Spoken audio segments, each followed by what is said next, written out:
Bernardeschi and Douglas Costa, two guys that have been there at the forefront amongst Juventini, saying it's time to cut ties.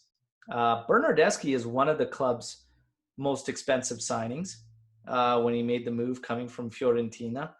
And Costa, we finalized the deal when he come over from Bayern. And yeah, these guys' names have been floating around in deals. Bernardeschi's been floating around in a deal to possibly bring Zaniolo over from Roma, amongst other teams interested in Bernardeschi. Douglas Costa has been involved in a lot of rumors as well, possibly going to Man City, possibly going to Man United. Just Douglas Costa is involved in a lot of rumors as well. Let's have some fun with it. And let's maybe debate and choose sides and see who we should keep. Like, I will fight for Bernardeschi, and we will say you fight for Douglas Costa. And let's just sounds good. And see where we end up or what we do, what not. And then after we'll talk rationally what we truly feel. But I'm going to kick it off with, you're always hurt. Costa's always hurt. Well, Bernardeschi's caring more about his haircuts and his sleeves. He's been inconsistent coming in and off. Costa's inconsistent, and Costa can only come in as a sub. Is ineffective at the start of matches. Bernardeschi came from Fiorentina, and nothing good comes from Fiorentina. Yeah, Costa came from Bayern. They would keep him if he was good.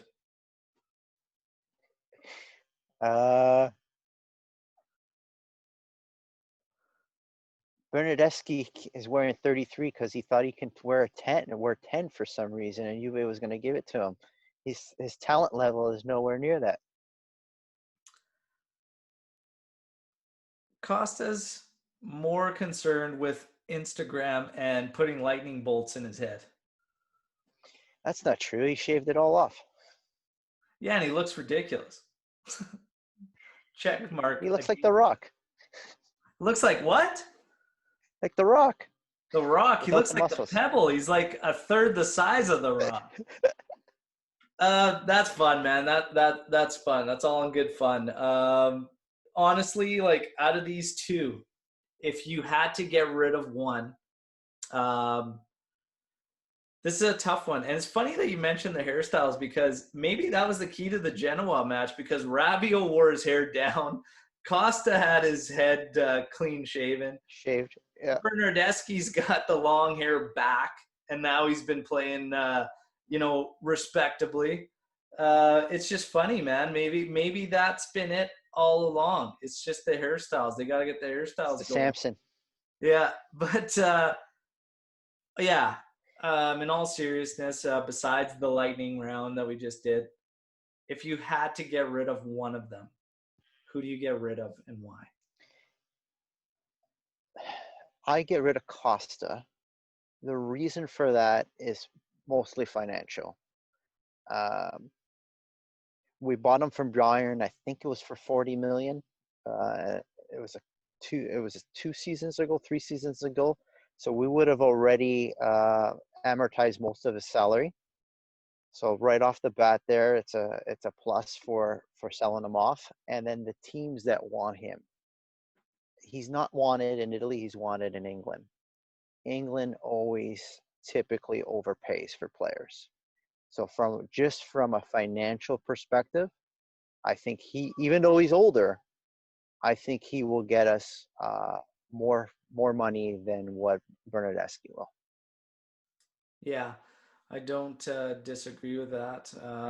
And I would have said Costa, getting rid of him over Bernardeschi for a different reason completely. And that's just the fact that I truly feel he is only effective as a sub, as a super sub. It's a great option to have off your bench, but you don't have that option because he can't stay healthy enough.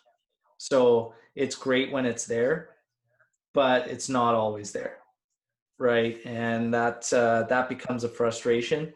When Douglas Costa is on, he is one of the best, period. Like just one of the best footballers, I think, when he's on. But again, it's just hit and miss. So, I think Bernardeschi could be, he offers you great cover. If you get guys that get injured or whatnot, he could fill in the midfield. He can go up front and fill in at wing. What I think naturally, where he's been playing with us on that right wing, is where he should have been since day one and never should have been moved from the wing. That first year that he came, where he was like, okay, yeah, and then we were wanting the breakout, he spent the majority of his time on the right wing.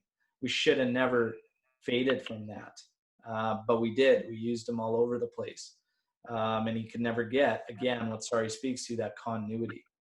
So I would pick Costa to get rid of over Bernardeschi. Might be an unpopular opinion with a lot of Juventini, but it'll be interesting to see how much abuse comes our way after that. But the last segment, another fun one. We just did the lightning round, and now we're doing prized Juve possessions. On the last episode, we had Tony that shared with us his Alessandro Del Piero autographed ball. And now, James, I am very excited to see what you have for us for your Juventus prize possessions. So bear with me as I move the camera. So I have two prize possessions. So if you can get a look over there. Yeah. They are minis though. So these are kids' jerseys that when Juve played in Toronto back in 2011, they played Sporting at BMO. We were fortunate to be able to get into the practice area and got autographs. So I have the Buffon jersey and I have the Del Piero jersey. The Buffon jersey, Buffon actually autographed it on my daughter. So my wife is holding up my daughter and Buffon autographed it, and you can see her giggling. By fluke, somebody was YouTubing, videotaping that, and as actually has it on YouTube. So if anyone wants to look at it, it's pinned, my pinned tweet under @Jimmy_Stallion, and you can actually see Buffon autographing my daughter there. And then the other jersey, funny story, there's 3 autographs on the other on the Del Piero jersey. So on the actual 10 is Del Piero. It's autographed perfectly there, and that's what I have displayed. But on the other side is 2 other autographs, Buffon again. And the funny story with the other one is when I eyeballed it, I saw the 3, and I thought it was Alessandro Matri. So my wife, how we did it, we kind of got to the front there, and we kind of befriended this group of girls, and they kind of passed the jerseys around. And that afterwards, we're back home, we're watching, 3 months into the Serie A season. And I said, "Oh, is that the guy who signed the shirt?" And my wife's like, "No, it's not him. I would have recognized him." And then they show Collini, and she goes, "No, it was him." So it's actually that one shirt. I have Del Piero, Buffon, and Collini. So Wow. the 3 last big captains. That's awesome. That is really, really awesome. And a big difference, no disrespect to Matri, but to have Kellini rather.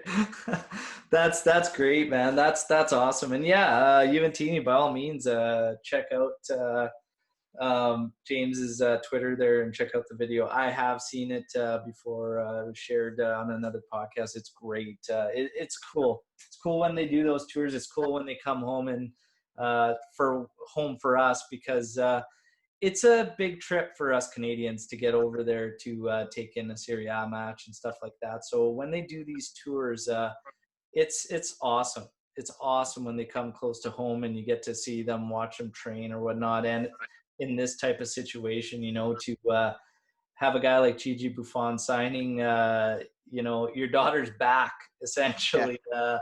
Awesome. I was like, Gigi touched my baby. uh, Blessed. it's awesome, man. It's awesome. Thank you so much for sharing, and thanks again for being a guest on the show. It's always a pleasure having you on.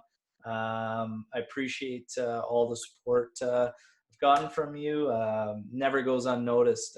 Thank you, everybody else, for taking the time to tune in. And I do have something very, very special coming up. It's going to be released in the next day or two. So please stay tuned for that. A lot of exciting stuff coming. And thanks again for everybody with the support with the Striped Hearts apparel. It's fantastic. We're essentially almost out of the first drop. So if you have been humming and hawing, 20% off, free shipping. Now's the time. There's limited left. It's almost out. And then we're going to get into the second drop with, again, designs voted on by all of you. So thanks again. We'll be back after the Derby della Mola versus Torino on Saturday. And as always, Forza Juve, fino alla fine. Ciao.